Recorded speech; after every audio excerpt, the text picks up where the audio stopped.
నేడు తెలంగాణలో ప్రధాని మోదీ రానున్నారు. ఆదిలాబాద్లో ఎన్నికల శంఖారావం పూరించేందుకు ప్రధాని మోదీ నేడు తెలంగాణకు రానున్నారు.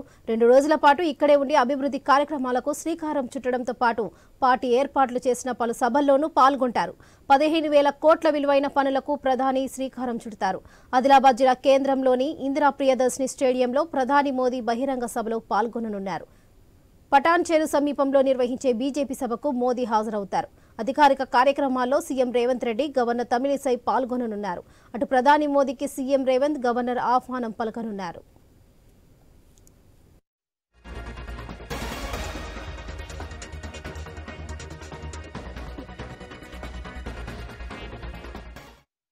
ఆదిలాబాద్ జిల్లాలో ప్రధాని మోదీ పర్యటనకు సంబంధించి మరిన్ని అప్డేట్స్ మా ప్రతినిధి శ్రీనివాస్ అందిస్తారు. శ్రీనివాస్, చెప్పండి.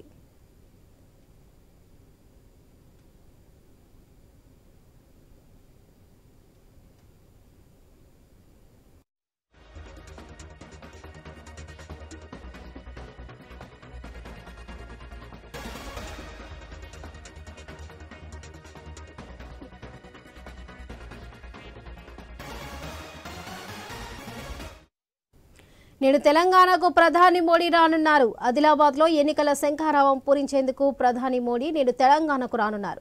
2 రోజుల పాటు ఇక్కడే ఉండి అభివృద్ధి కార్యక్రమాలకు శ్రీకారం చుట్టడంతో పాటు పార్టీ ఏర్పాటు చేసిన పలు సభల్లోనూ పాల్గొంటారు. ప్రధాని మోదీ 15,000 కోట్ల విలువైన పనులకు ప్రధాని శ్రీకారం చుడతారు.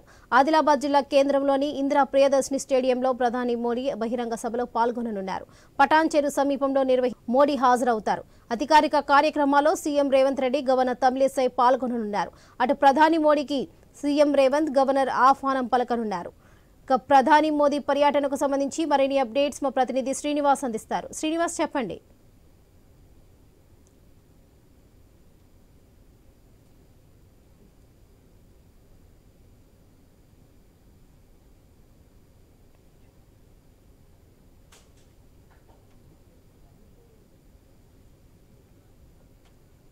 శ్రీనివాస్, మీ ఆడియో మ్యూట్లో ఉంది, ఒకసారి చూసుకోండి. శ్రీనివాస్,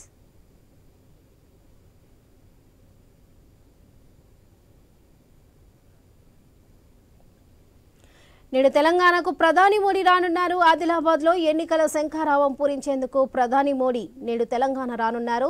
2 రోజుల పాటు ఇక్కడే ఉండి అభివృద్ధి కార్యక్రమాలకు శ్రీకారం చుట్టడంతో పాటు పార్టీ ఏర్పాటు చేసిన పలు సభల్లోనూ పాల్గొంటారు. 15,000 కోట్ల విలువైన పనులకు ప్రధాని శ్రీకారం చుడతారు. ఆదిలాబాద్ జిల్లా కేంద్రంలోని ఇందిరా ప్రియదర్శిని స్టేడియంలో ప్రధాని మోదీ బహిరంగ సభలో పాల్గొననున్నారు. పటాన్ చెరు సమీపంలో నిర్వహించే బీజేపీ సభకు మోదీ హాజరవుతారు.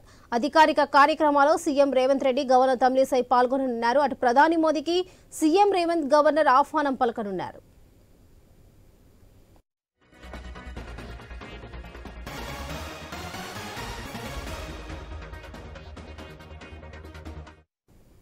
ఆదిలాబాద్ జిల్లాలో ప్రధాని మోదీ పర్యటనకు సంబంధించి మరిన్ని అప్డేట్స్ మన ప్రతినిధి శ్రీనివాస్ అందిస్తారు. శ్రీనివాస్, చెప్పండి.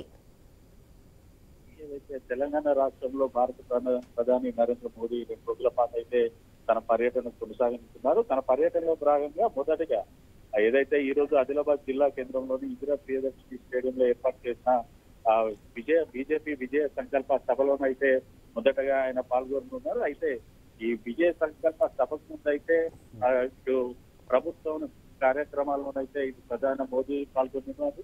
అంతేకాకుండా ఈ ప్రభుత్వ కార్యక్రమాలకు సంబంధించి అయితే ఇప్పటికే సీఎం రేవంత్ రెడ్డితో పాటు ఏదైతే గవర్నర్ తమిళిసై కూడా హాజరు కానున్నారు. ఏదైతే మహారాష్ట్రలోని నాగపూర్ నుంచి ప్రత్యేక హెలికాప్టర్ ద్వారా ఉదయం 10:20 జిల్లాకు చేరుకొని ఉన్నారు ప్రధాని నరేంద్ర మోదీ. అంతేకాకుండా ఉదయం బేగంపేట విమానాశ్రయం నుంచి బయలుదేరినటువంటి సీఎం రేవంత్ రెడ్డి 9:30 ఆదిలాబాద్ జిల్లాకైతే చేరుకొనున్నారు. దాదాపుగా ఉమ్మడి ఆదిలాబాద్ జిల్లా వ్యాప్తంగా 6,697 కోట్లతో అయితే పలు అభివృద్ధి పనులకైతే ఇటు ప్రధాని మోదీతో పాటు సీఎం రేవంత్ రెడ్డి అయితే శంకుస్థాపనలు చేయనున్నారు. అయితే ఇటు 491 కోట్లతో ఆదిలాబాద్ బేల మీదుగా మహారాష్ట్ర వరకు నిర్మించనున్నటువంటి 4 వరుసల జాతీయ రహదారితో పాటు హైదరాబాద్ భూపాలపట్నం మీదుగా 136 కోట్లతో ఏర్పాటు చేసిన రహదారి పనులు, అంతేకాకుండా రామగుండంలో ఎన్టీపీసీలో నిర్మించినటువంటి 2వ ప్లాంట్ 6,000 కోట్లతో నిర్మించినటువంటి 2వ ప్లాంట్ అయితే ఇనాగ్రేషన్ చేసి అయితే జాతిగా అంకితం చేయనున్నారు ఆయన. అయితే 70 కోట్లతో అంబారి ఆదిలాబాద్ పిట్పాలకుట్టి రైల్వే స్టేషన్ లో విద్యుదీకరణ పనుల ప్రారంభోత్సవం చేయనున్నారు. అంతేకాకుండా ఆదిలాబాద్ జిల్లాలో గత కొద్దిగా ఏదైతే 2019 ఎన్నికల్లోనైతే పార్లమెంట్ ఎన్నికల్లో బీజేపీ అధిష్టానం కొన్ని హామీలను అయితే గుర్తించింది.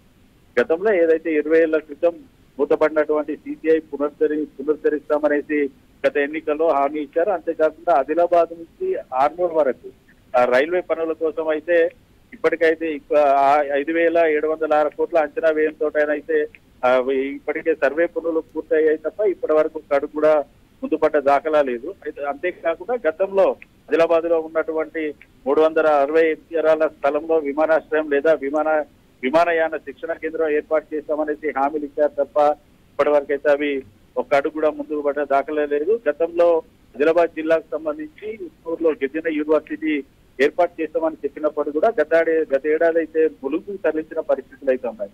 ఈ నేపథ్యంలో ఖచ్చితంగా ఇటు ఉమ్మడి ఆదిలాబాద్ జిల్లా వ్యాప్తంగా ఉన్నటువంటి ఆదివాసులకి కొంతమేర లాభం జరగాలంటే ఏదైతే కేంద్ర ప్రభుత్వం కేటాయించినటువంటి ఇండియన్ ఇన్స్టిట్యూట్ ఆఫ్ హ్యాండ్లూమ్స్ ను ఉట్నూరులో ఏర్పాటు చేయాలనేసి అయితే ఇటు ఆదివాసీ సంఘాల నుంచి డిమాండ్ అయితే వినిపిస్తుంది. దాదాపుగా ఇటు ఉమ్మడి ఆదిలాబాద్ జిల్లా వ్యాప్తంగా మంచిర్యాల కొమరంభీం జిల్లాలో సింగరేణి గనులు విస్తరిస్తున్న నేపథ్యంలో గత కొద్ది కాలంగా సింగరేణి కార్మికులు అయితే ఆదాయ పన్ను నుంచి మినహాయింపు కావాలనేసి వారు డిమాండ్ చేస్తున్న పరిస్థితులు ఉన్నాయి. గత టీఆర్ఎస్ ప్రభుత్వం కేంద్ర ప్రభుత్వానికి ఆ లేఖను రాసినప్పటికీ కూడా కేంద్ర ప్రభుత్వం నుంచి సరైన సమాధానం రాకపోవడంతో అయితే ఆదాయ పన్ను భారం అనేసి సింగరేణి కార్మికులకు పడుతున్న నేపథ్యంలో ఈ సభ ద్వారా ప్రధాని మోదీ సింగరేణి కార్మికులకు వరాలు గుర్తిస్తారా అని ఇటు సింగరేణి కార్మికులు కూడా ఆశగానైతే ఎదురు చూస్తున్న పరిస్థితులు అయితే ఉన్నాయి.